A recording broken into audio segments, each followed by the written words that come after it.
को उखाड़ कर फेंके, इस बात का यहाँ पर प्रण लेकर जाए यहाँ से। भाइयों, क्या क्या जुल्म आप पर नहीं हुए हैं? इन्होंने किसी को भी नहीं छोड़ा है। इस देश की सेना के साथ खिलवाड़ किया है, देश के किसानों के साथ किया है, देश के मजदूरों के साथ किया है। कोई वर्ग ऐसा नहीं जिसको इन्होंने छोड़ा हो। अभी संसद में सरकार को बयान देना पड़ा कि पिछले 3 साल में 13,13,000 महिलाएं और लड़कियां गायब हैं। बताइए, इसका जिम्मेदार कौन है? जिस देश में एक सीता के लिए राम और रावण युद्ध हुआ, जिस द्रौपदी के लिए महाभारत हुआ, उस देश में आज लाखों महिलाएं लड़कियां गायब हो जाती है। कोई गोदी मीडिया ये सवाल नहीं उठाता। इस देश का ये पूंजीपति वर्ग आज देश को गुमराह कर रहा है। भाइयों, ये जो चौथा सितम है, इससे हमारा गिर चुका है।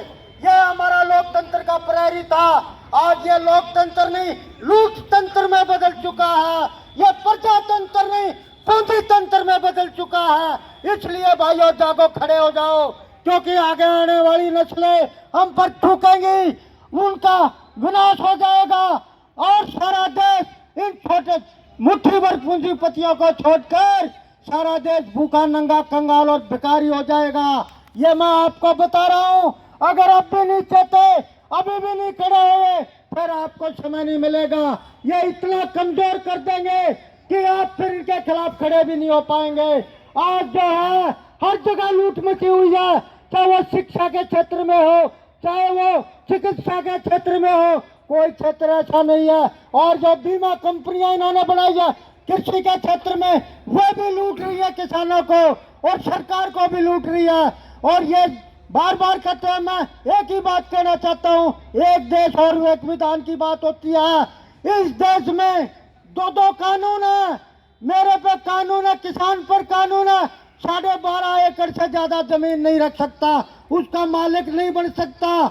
मैं कहता हूँ ये कानून अच्छा है, लेकिन एक कंपनी पूरे देश की जमीन खरीद सकती है, कोई कानून नहीं है। इनसे पूछिए जो ये एक देश एक कानून की बात करते हैं।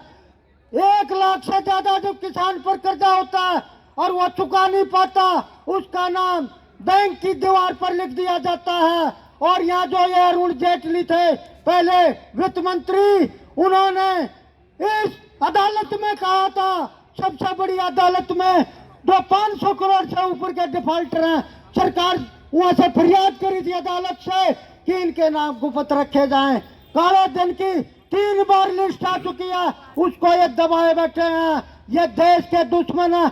अरे बड़े ताजुब की बात है, देशद्रोही तो शासन कर रहे और देश भगतिया सड़कों पर बैठते हैं। ये बहुत ही लज्जा की बात है।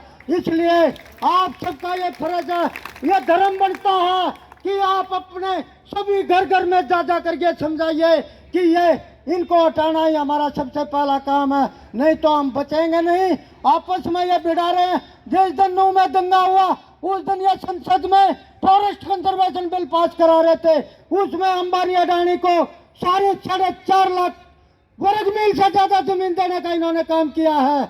उस वन संरक्षण अधिनियम से निकाल दिया उस जमीन को। तो भाइयों, चेतो, समझो, इन दुश्मनों को पहचानो। और देश पर भी बहुत बड़ा खतरा है।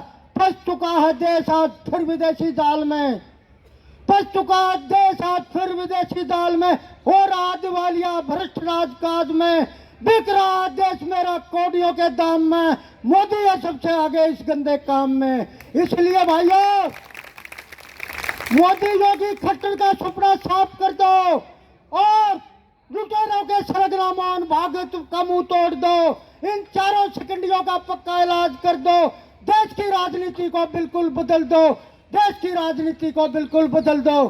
किसान की आय दुगनी करने के ढोंग कर दिए, सड़कों पर बैठने के लिए मजबूर कर दिए, महंगाई ने लोग कंगाल कर दिए। और पार की लड़ाई का भाइयों ऐलान कर दो। मोदी योगी खट्टर का सपना साफ कर दो। जय हिंद, नमस्कार।